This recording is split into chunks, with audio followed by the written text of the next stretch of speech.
Hello, BookTube. This is going to be a bit of a precarious situation. My tablet seems to be, my iPad seems to be going on the fritz. So I'm trying to do this on my phone. I don't know how the sound's going to be or the picture. We'll check it out before I post it and see what happens. But I started this channel how many years ago? I think I started in 2017, and I always filmed on my phone for years before I got the tablet. So I guess it's totally doable, right? A lot of folks do it. The what I wanted to do today is just go over what I've been reading for January, and just give a little update how things are going. Those of you who know, this is my little book room out on an annex little room on a porch, front porch.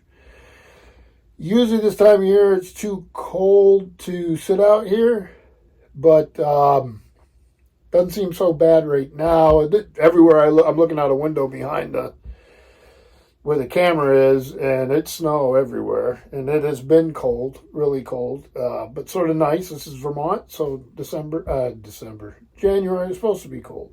So anyway, this month I've finished Anne Fadiman's Ex Libris, Confessions of a Common Reader, and it's just what it sounds like.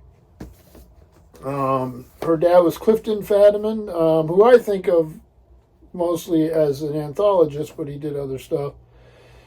And let's see what they say here.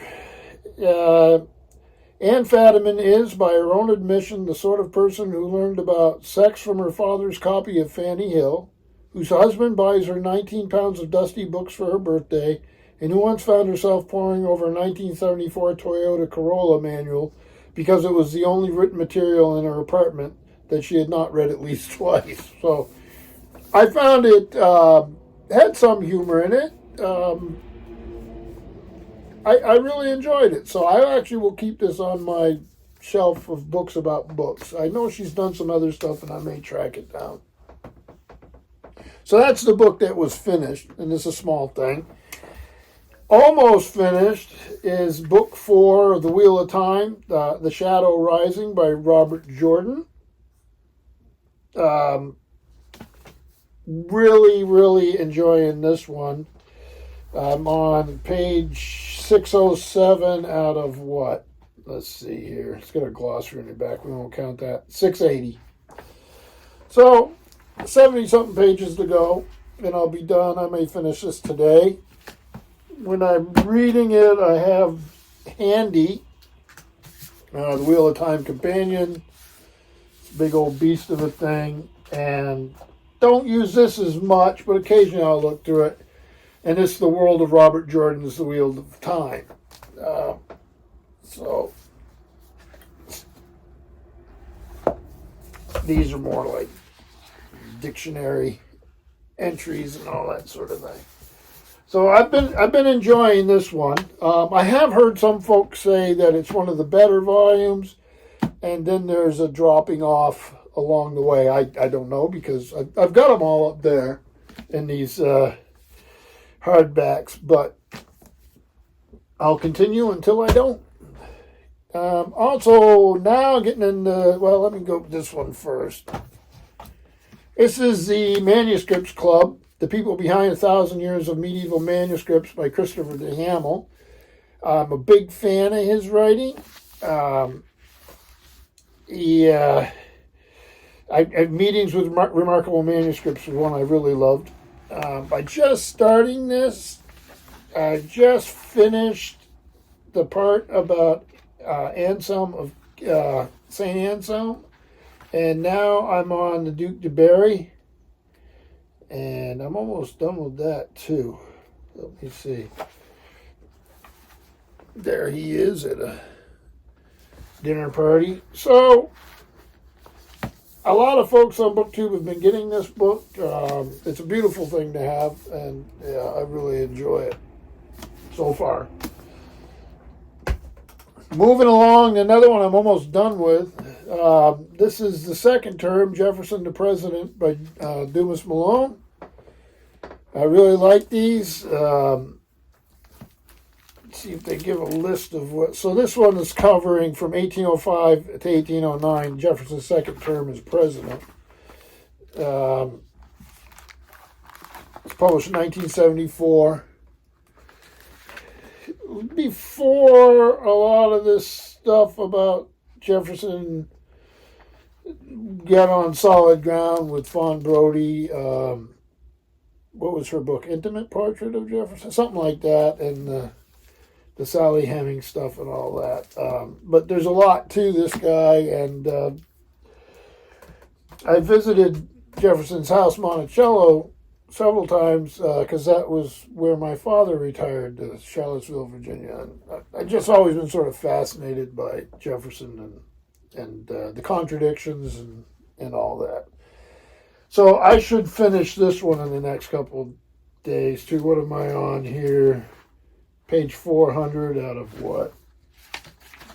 Well, it doesn't really matter, but a lot of notes and bibliography and acknowledgments. So 668 total. So I have 268 pages to go. That's not too bad. That should be the next couple days. Some that have been sitting around for a while and need to be finished up. Almost done with this one too. Ring World. It's a reread from back in the day. This paperback's a little dinged up. I'm enjoying it. I'm on page 232 out of what?